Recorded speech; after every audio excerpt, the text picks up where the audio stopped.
Si en una sola palabra tuviéramos o pudiéramos responder a la pregunta que se hizo, si este mundo está condenado a la destrucción, la respuesta sería sí. Este mundo está condenado a la destrucción, pero no como muchos creen, no como muchos piensan. ¿Y por qué mucha gente cree, por qué mucha gente piensa que el planeta Tierra va a ser destruido en un gran cataclismo y que la humanidad sufrirá una destrucción total? Bueno, mucha gente tiene concebido eso, que de esa manera va a ser destruido este mundo. ¿Y por qué piensa así? Bueno, hace unos 78 años atrás, en Hiroshima y Nagasaki, cayeron aquellas dos primeras bombas atómicas. Y desde ese entonces, el planeta Tierra nunca más volvió a ser el mismo. Es que los armamentos y la destrucción que tienen estos armamentos, en los cuales el ser humano cada vez se está sofisticando más, son cada vez más destructivos. De hecho, en el año 1961, la Unión Soviética utilizó un armamento 3.300 veces más potentes que aquellas bombas atómicas. Y estamos hablando de aquella década. ¿Se imagina al día de hoy los armamentos nucleares que deben estar existiendo con tanta tecnología que el ser humano está avanzando? Y si a eso le sumamos el cambio climático, la crisis económica, la violencia extrema, las enfermedades, claro, es lógico entender por qué la gente cree o piensa que cuando hablamos de que este mundo está condenado a la destrucción, claro, todo se va a eliminar. En un gran cataclismo, el planeta Tierra va a quedar destruido. Sin embargo, cuando decimos que este mundo está condenado a la destrucción, decimos que en la Biblia la palabra mundo se refiere a todas aquellas personas que están alejadas de Dios o que se constituyen enemigas de Dios. Así que cuando decimos que si este mundo está condenado a la destrucción, y decimos que sí, en otras palabras estamos diciendo que están condenadas a la destrucción todas aquellas personas que no desean hacer la voluntad de Dios o que se niegan rotundamente a hacerlo. Aunque mucha gente tema que la humanidad desaparezca, la tierra siempre va a existir. Dios nunca permitirá que la tierra será destruida. Así que si usted está estudiando la Biblia con los testigos de Jehová, quédese completamente tranquilo, que este bello planeta no fue creado para ser destruido, pues Dios nunca lo permitiría. La realidad es que Dios está al tanto de toda la angustia de la humanidad. Cada vez más están sucediendo atrocidades, una peor que la otra. Jehová sabe muy bien que la situación de la humanidad está empeorando. ¿Y por qué sabemos que Jehová está al tanto de los sufrimientos de la humanidad? Bueno, porque la misma Biblia dice que sus ojos observan y su atenta mirada examina a los hijos de los hombres, así que está muy pendiente de todos los acontecimientos mundiales de hoy en día. Está muy atento. Bueno, excelente, pero alguien con toda razón tal vez se pueda preguntar, pero si está tan pendiente, si está tan pendiente, ¿Por qué deja que los problemas mundiales lleguen a estos extremos?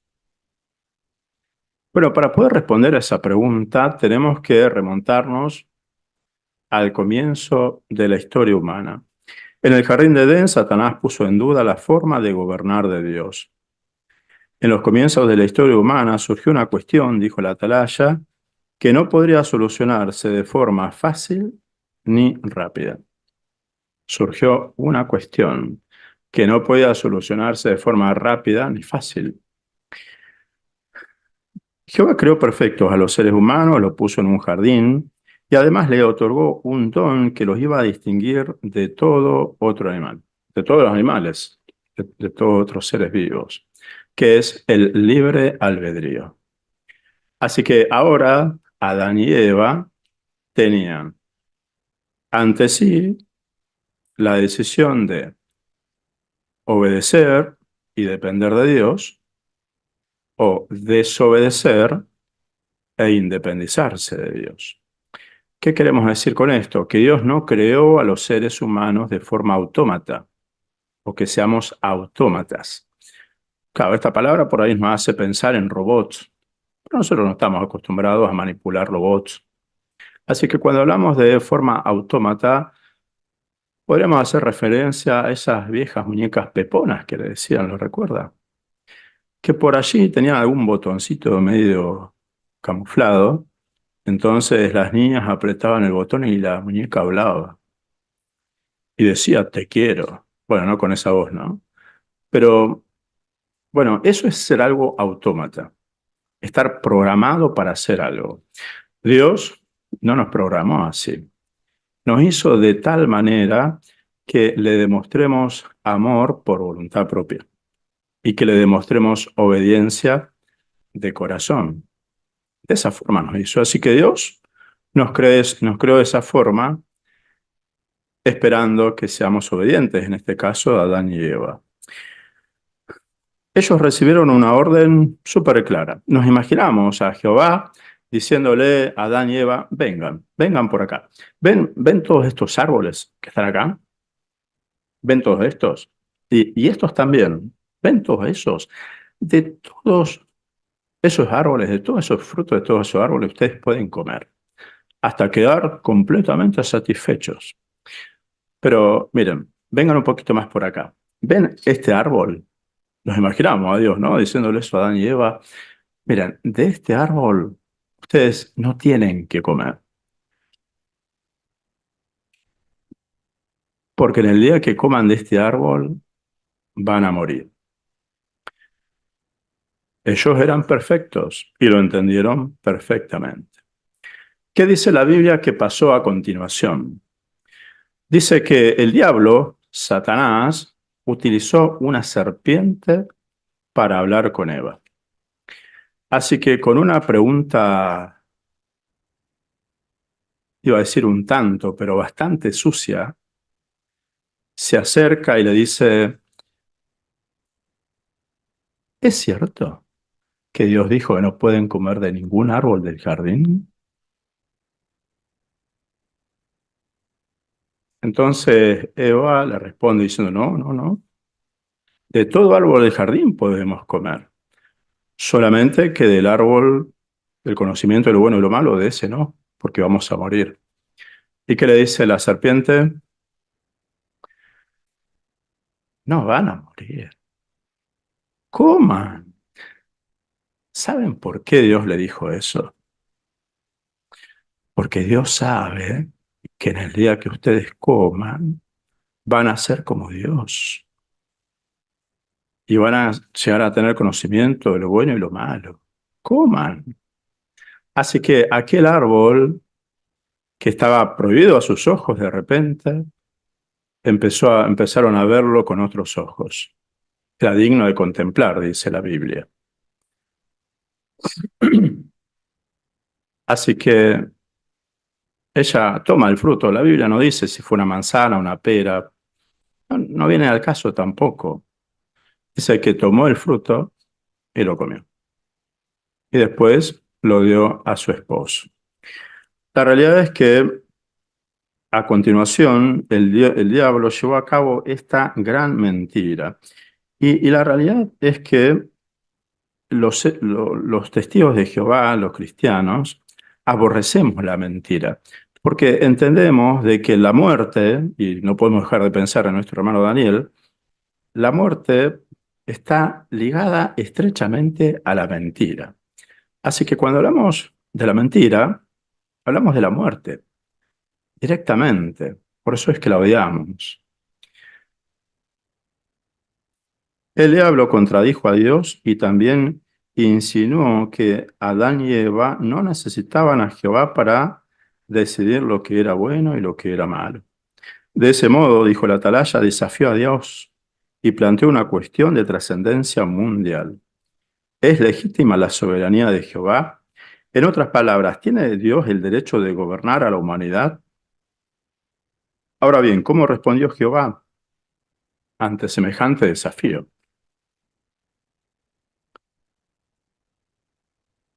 Permitiendo que pase el tiempo. Como bien dijimos al principio, era una cuestión que no se podía solucionar de forma rápida y de forma fácil. Había que dejar que pase el tiempo. ¿Y qué demostró el tiempo? Ha demostrado que el diablo es un mentiroso, porque dijo, no van a morir. ¿Y qué dice la Biblia? Todos los que están vivos saben que morirán, porque todos somos testigos de cuántos seres amados se nos van yendo cada vez. Y por otro lado, también le dijo que Dios sabía que el mismo día que iban a comer, se le iban a abrir los ojos y ser como Dios. Dijo la atalaya que evidentemente parece ser que Eva ahora empezó a contemplar el árbol y dijo, voy a ser como Dios, voy a ser una diosa y no voy a necesitar que nadie me mande. Voy a tener mis propias leyes, mis propias direcciones. ¿Y qué ha demostrado el tiempo? Como dice Jeremías 10:23, al ser humano no le corresponde dirigir su camino. Así que, teniendo en cuenta esto, hermanos, la realidad es que los que desean una solución a todos los problemas de la vida se preguntan cómo y cuándo actuará Dios. Se preguntan, personas de buen corazón, se preguntan cómo y cuándo actuará Dios. Bueno, una persona común y corriente, como cualquiera de nosotros, le dijo a Dios, oh Jehová, ¿hasta cuándo tengo que gritar por ayuda para que me oigas? ¿Hasta cuándo tengo que pedir que me libres de la violencia para que hagas algo? Según dijo Job. Así que, llegado a este punto del discurso, queremos responder estas dos preguntas. ¿Cómo y cuándo actuará Dios? Así que podemos comenzar con el cómo. ¿Cómo actuará Dios? Bueno, en la Biblia encontramos profecías muy gráficas de cómo va a actuar Dios. Y cuando decimos muy gráficas, nos ayuda a pensar en cómo va a reaccionar la gente cuando eso suceda. Mire, vayamos por favor a Joel capítulo 2, versículos 11 y 31.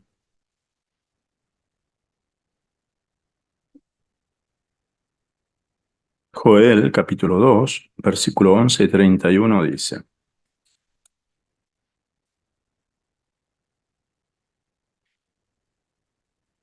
Jehová elevará la voz al frente de su ejército, porque su campamento es muy numeroso, el que cumple su palabra es poderoso.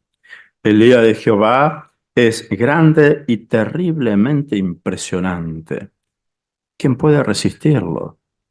El sol se convertirá en oscuridad y la luna en sangre, antes de que venga el grande e impresionante día de Jehová.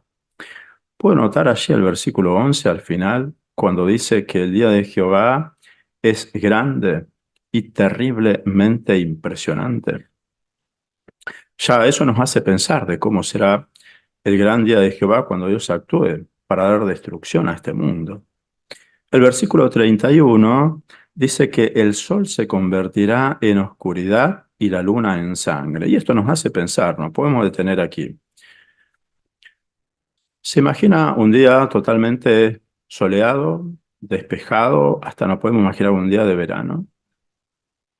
Pleno mediodía, cuando la luz está en su apogeo, y de repente todo se ponga en oscuras. A veces tenemos concebido de que hay noches iluminadas por la luna, pero claro, si el sol está oscuro, la luna no va a tener qué luz reflejar. Así que en situaciones así, en una situación así nos imaginamos, ¿no? Que no podríamos ver ni siquiera la palma de nuestra mano, de la completa oscuridad, de un segundo hacia el otro. ¿Se imagina usted cómo actuarían las personas? Desmayarían de terror, los gritos que empezaríamos a escuchar. Y lo mismo cuando dice allí el versículo 31, que ese día va a ser tan terriblemente impresionante que dice que la luna se va a convertir en sangre. Aclaramos, esto no es algo literal, pero sí nos hace pensar en qué tan terriblemente impresionante va a ser, tanto como si eso fuera literal. Nuevamente, nos imaginamos una noche completamente despejada con una luna llena. ¿Se imagina usted que ahora ver la luna llena y ahora convertirse en sangre y empezar a chorrear sangre? Es lo que dice la Biblia. ¿Cómo cree que la gente actuaría? ¿Verdad que desmayaría de terror, de angustia? A veces se escuchan o se ven algunas luces que suceden o pasan en el cielo. Entonces salen los científicos a explicar, a dar explicaciones científicas de por qué pasa esto y aquello, porque claro, todo el mundo está hablando de eso. ¿Se imagina si algo así sucediera? Bueno, eso nos hace pensar de cómo va a ser ese día. Dice la Biblia que va a ser terriblemente impresionante. Y si quiera ver algo más literal, busque el video Andamos por fe y no por vista. Allí se ve el gran día de Jehová que sucedió en la antigüedad, cuando Jerusalén cae a mano de los romanos. Ese fue un día de Jehová. Bueno, así va a suceder, pero a nivel mundial. Respondimos, ¿cómo será la destrucción que traerá Dios? Y dijimos que va a ser terriblemente impresionante. Ahora nos queda responder cómo destruirá Dios a este mundo. Perdón, ¿cuándo? ¿Cuándo lo hará? Bueno, para situarnos en el tiempo, tenemos que remontarnos a la antigüedad. En la antigüedad, en el año 70, del cual estamos hablando, que Jerusalén fue destruida a mano de los romanos, ese fue el fin de aquel tiempo inicuo. ¿Qué había pasado? Jehová toma esas medidas para darle una lección, digamos así, a la nación de Israel por haber rechazado a su hijo, a Jesús. Pero el tiempo del fin, ese fue la finalización, digamos así, del tiempo de fin de aquel entonces. Pero el tiempo del fin comenzó con una señal. ¿Cuál fue una señal? Dice la Biblia, como estamos estudiando el estudio bíblico de la congregación, que unos 120 discípulos en el año 33 de nuestra era reciben Espíritu Santo. Entonces el apóstol Pedro sale a hablar y dice, lo que está pasando es una señal que está comenzando algo. Mire, lo leemos. Vayamos por favor allí a Hechos de Apóstoles, capítulo 2, versículos 16 al 21.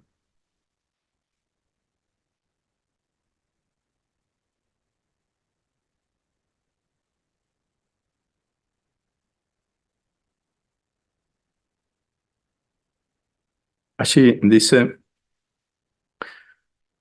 ponemos en contexto, aquí el apóstol Pedro se refiere a la profecía que se encuentra en Joel capítulo 2, cuando habló de los últimos días de su tiempo. Así que en Hechos capítulo 2, versículo 16 al 20 dice, más bien lo que está pasando, es lo que mencionamos recién, Es lo que se dijo mediante el profeta Joel. En los últimos días, dice Dios, derramaré parte de mi espíritu sobre todo tipo de personas. Sus hijos y sus hijas profetizarán, sus jóvenes tendrán visiones y sus mayores tendrán sueños.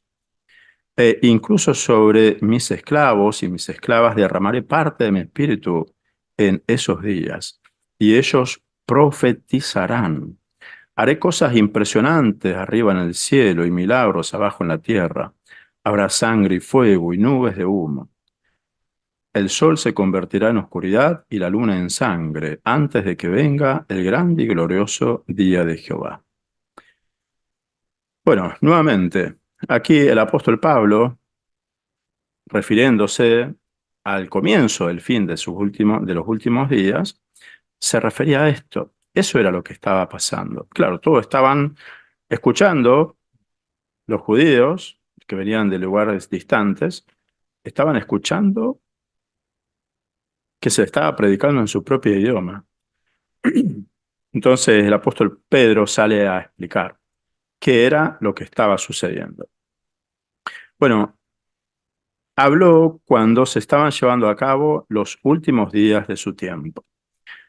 Eso nos hace pensar, ¿verdad?, en cuándo Dios traerá también el fin de este mundo. ¿Por qué decimos esto? Bueno, porque en la actualidad las buenas nuevas de la palabra de Dios también se están llevando a cabo en en toda parte del mundo.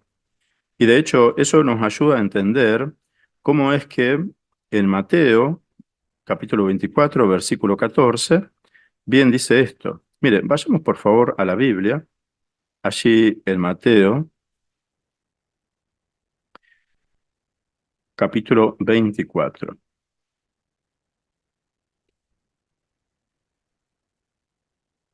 versículos 10 al 14.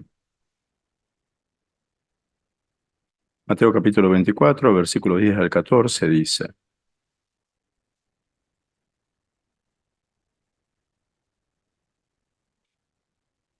Y entonces muchos perderán la fe, se traicionarán unos a otros y se odiarán unos a otros. Aparecerán muchos falsos profetas y enseñarán a mucha gente. Y al aumentar la maldad, se enfriará el amor de la mayoría. Pero el que aguante hasta el fin será salvado. Y las buenas noticias del reino se predicarán en toda la tierra habitada para testimonio a todas las naciones. Y entonces vendrá el fin. Bueno, esto también. Hoy en día es como si fuese que el apóstol Pedro estaría diciendo, esto es una señal de que también estamos en los últimos días de este sistema de cosas. Así que, ¿cómo será la destrucción que traerá Dios? Terriblemente impresionante. ¿Y cuándo? Bueno, está todo dado. Solo es cuestión de tiempo. Así que, habiendo llegado a este punto, no podemos menos que preguntarnos si cada uno de nosotros sobreviviremos a la destrucción que le espera a este mundo. La Biblia nos insta a estar alertas, pero sin embargo, aunque la advertencia de la Biblia es clara y la predicación de los testigos de Jehová es a nivel mundial, a muchos va a tomar por sorpresa. ¿Nosotros estaremos pendientes o no? Depende de cada uno de nosotros. ¿Y por qué decimos que a muchos va a tomar por sorpresa? Porque dice la Biblia que ese día va a llegar como un ladrón. En cualquier momento puede suceder. Es decir, el fin de este sistema va a llegar, estemos preparados o no. Por eso es que Jehová espera que todos nosotros estemos preparados para la destrucción de este mundo, porque podemos sobrevivir al fin de este sistema de cosas. Notemos cómo es que la Biblia, allí en Joel, capítulo 2, Versículo 32 nos ayuda. Por favor. Joel capítulo 2, versículo 32. Allí dice: y todo el que invoque el nombre de Jehová será salvado. En el monte Sión y en Jerusalén estarán los que escapen, tal como ha dicho Jehová, los sobrevivientes a quienes Jehová llamará. Así que bien dice allí que todo el que invoque el nombre de Jehová será salvado. La atalaya levantó esta pregunta: ¿qué quiere decir invocar el nombre de Jehová? Significa conocer el nombre de Dios. Conocer el nombre de Dios significa respetarlo profundamente y confiar en el portador de dicho nombre. Así que si hablamos de qué significa conocer el nombre de Dios, decimos que significa conocer todo lo que ese nombre representa y todas las promesas que nos ha dado. Por eso es que como testigos de Jehová tenemos que buscar a Dios. ¿Y cómo se adquiere ese conocimiento? Estudiando. La pregunta es, ¿nos gusta estudiar? ¿Le gusta a usted estudiar? ¿Es algo propio de usted? Bueno, podemos pensar en muchos facultativos que se toman el estudio, pero con una dedicación, con un sentido de compromiso, con un sentido de responsabilidad. Hay quienes estudian como quien corre porque le gusta el atletismo, ¿verdad? Pero hay quienes estudian como quien corre porque se le va el colectivo y no queda otra. Bueno, dependiendo cuál seamos, queremos conocer el nombre de Jehová, saber lo que eso implica. Todos nosotros tenemos que ser responsables en cuanto a nuestro estudio personal, porque de hecho de ese estudio va a depender que nuestra fe sea verdaderamente firme en este tiempo del fin. Es un requisito fundamental. También decía allí Joel que debemos buscar mansedumbre. Todos los días nos relacionamos con hombres, mujeres y jóvenes que son todo menos mansos. Y vivimos en este mundo. Y se nos hace difícil a veces. Porque claro, el mundo en el cual vivimos pertenece al enemigo. Y vivir totalmente expuestos en una situación así, donde lo que menos hay es mansedumbre, y con todas las injusticias de la vida, qué difícil a veces es cultivar, pero es un requisito también fundamental. Para ellos, para las personas que no conocen a Dios, la mansedumbre es un defecto y la sumisión una gran debilidad. Por eso, hermanos, personas que nos visitan, queridos compañeros y amigos, quienes lo hagamos, quienes busquemos a Jehová de esta forma, de esta manera, tenemos la protección de Dios asegurado cuando Él ponga fin a este mundo que sin lugar a dudas está condenado a la destrucción.